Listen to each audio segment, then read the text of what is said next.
Louw from First for Women. A very warm welcome to the Red Zone. It's good to talk to you today. A unique brand proposition with some very interesting advertising. We'll get to the advertising in a while. What's the thinking, though? Well, Jeremy, it's interesting, you know, First for Women started in 2005, and when we started thinking about how do you position a new brand in the market, it's amazing, it's important to get some amazing proof points out in the market, you know. So firstly, we did a lot of research in terms of understanding what's the unique value proposition. In essence, we've gone through risk and ratings for many years through some of our other brands, and it's a fact that women is a much better risk rate than men. It's sad to say that as a man. I think most people will buy that. But it's a fact, you know, and you know, it doesn't matter how we look at it, how we cut and dice the market.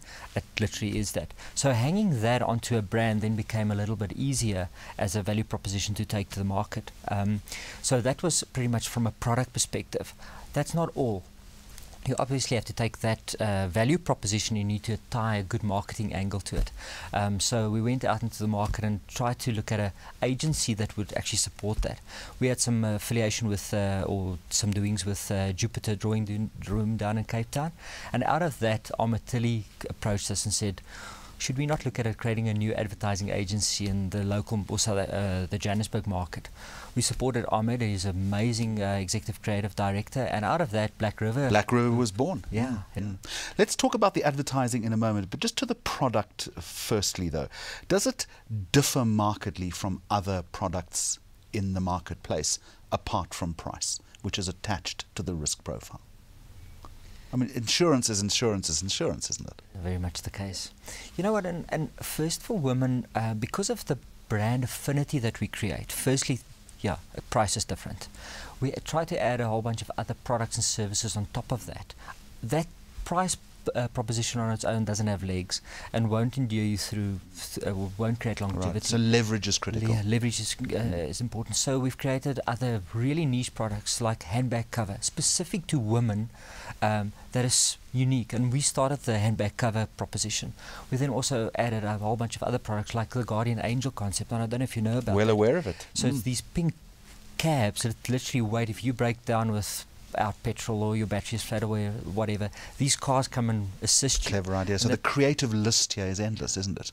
The other nice thing that we've done is we've, out of the premium that our consumers pay to be part of this brand, a portion of that goes to the First for Women Trust. Yeah. And what's nice about it that to date we've paid out around about 25 million rand towards women causes like cervical cancer and rape. And that old adage, doing good is good for business. Absolutely, and it just builds that affinity more and more, and I think it's just creating that snowball effect. Carl, the risk in the model, though, just targeting women, is there a danger of upsetting the likes of you and I? Or do we get it as consumers? I think we do. I really think we do. And if you look at the European market, they don't like the fact that you discriminate between men and women, and there's been some legislation passed that you shouldn't be going down that route.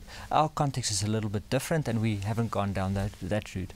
I don't think we've alienated men, especially in our advertising. If you look at the way we've advertised it, we've literally taken the mickey out of men. I mean, it's very self-deprecating, but there is a granule of truth in everything that you're saying. It's very much the case. But you've never reversed your car to Cape Town, have you? I haven't.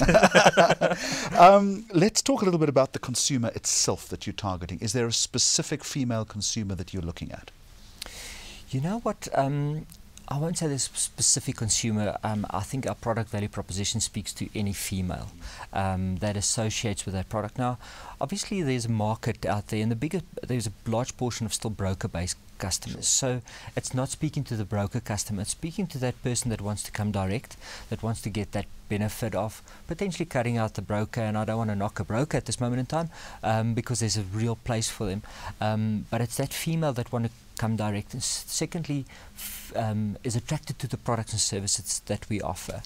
So from that perspective, I think the female market segment, if I look at our books in terms of what the demographic and the age, it's that black female that drives the BMW, that's around 30 years old, that doesn't see price as being the only thing. You know, they happily look at the product value propositions that's added to it, the handbag cover, the concierge assist. Well, you can't be more specific than that. Yeah, that's pretty much where the sweet spot is. Is there a different way of selling into that demographic? Is there a different approach that you need? Well, I think we do it to some extent, where it's a targeted approach in terms of our media buying strategy. So the way I see it is, on the one side, you need to create mass awareness. And from that perspective, TV is pretty much that. So if you look at some of our advertising where we literally focus on female bias programming, the Grey's Anatomies, you know, so our programming or our media spots go into that.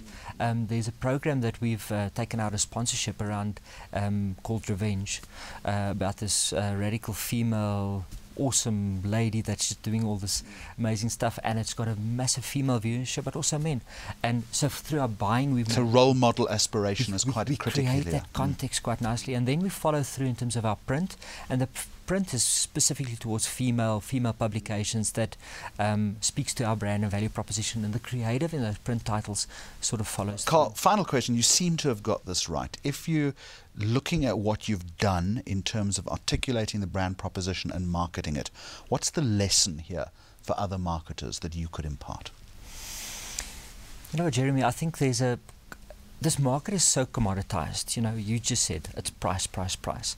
And what you tend to do very easily is then devalue your brand through going price and high frequency and cutting down your adverts to smaller, to make it more cost effective. Yeah. If you look at media inflation, it's just shot through the roof. So that's a kind of natural tendency that everybody does. Our strategy has been firstly create brand love. So we do spend a little bit more on production value. So we create this more elaborate television ads, the driving your car backwards, or that fighter jet ad, or the dart ad. So the production value is quite high on the one side. So we build creative brand love. Secondly, you need to follow through with a bit of a retail message. So we do those profile driven stuff. So a Toyota Yaris will cost you X. That's the kind of thing that the consumer wants to know, but they also want to know product.